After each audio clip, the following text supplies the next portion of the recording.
देखिए, इस जीवन में हर किसी की ये अपेक्षा रहती है कि हमारे घर परिवार में सुख हो, शांति हो, और लोग प्रयत्न भी करते हैं, लेकिन उनका प्रयत्न मुख्य रूप से ज़्यादा धन इकट्ठा करने की तरफ लगा रहता है। लेकिन आप एक बात अच्छी तरीके से समझ लीजिए कि जहाँ पर ज़्यादा धन इकट्ठा किया जाएगा, वहाँ पर तमाम तरीके का जो है प्रलोभन इकट्ठा होंगे कि हम ये खरीद लें, वो खरीद लें, उसने अच्छी अच्छी ड्रेस पहन रखी है, उसका इतना अच्छा मकान है, उसके घर में इतने अच्छे अच्छे शोपीस हैं।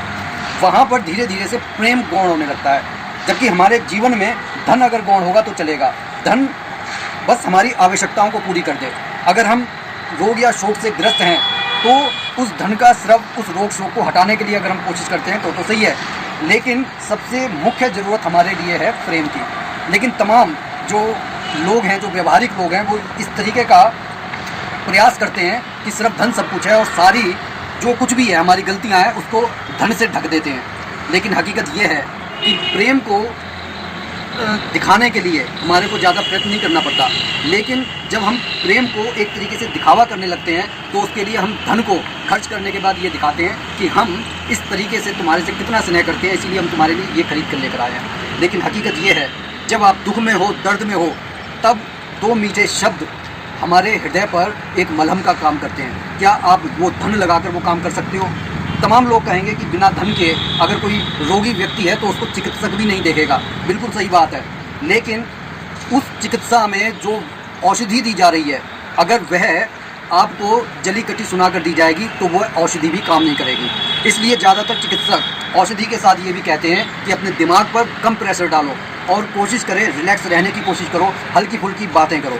तो कहने का सिर्फ इतना छोटा सा अर्थ है कि आप अपने जीवन में कुछ समय निकालकर अपने पर दीजिए, अपने बुराइयों को दूर कीजिए और कोशिश ये कीजिए कि दूसरे के अंदर जो प्रेम है उसको आप देख सकें, उसकी बुराइयों को ना देखें। और इसके लिए सबसे अच्छा प्रयास ये रहेगा कि आप नित्य प्रति रामायण का पाठ पढ़िए। और रामायण को सिर्फ आप इसी तरीके से बोलकर मत पढ़ते चले जाइए, बल्कि जो हिंदी अनुवाद उनके दिए गए होते हैं उसका भी थोड़ा सा आप अगर अध्ययन कर लेंगे, एक पाठ का या फिर आप 10 पन्ने इस तरीके से पढ़ लेंगे तो धीरे धीरे से, क्योंकि स्वाध्याय बहुत बड़ी चीज़ है।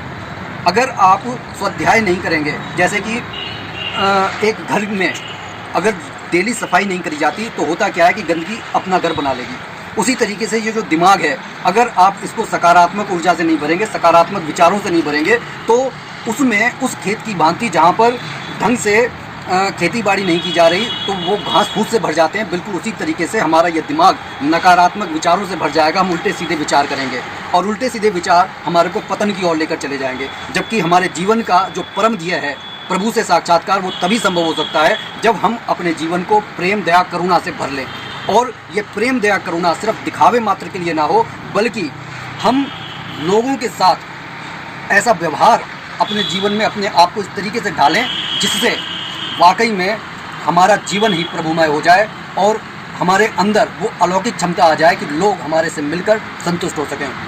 तो मेरा सिर्फ अपनी वाणी को विराम देते हुए इतना कहूँगा कि नित्य प्रति भक्ति में और अध्यात्म में स्वयं को आगे बढ़ाते जाइए। चाहे थोड़े से समय के लिए आप ये क्रिया करें, उससे आपको लाभ होगा। आपके घर परिवार में स्वतः ही सुख शांति होगी और आप प्रभु की कृपा के पात्र बन जाएंगे। बोलिए जय जय श्री सीताराम।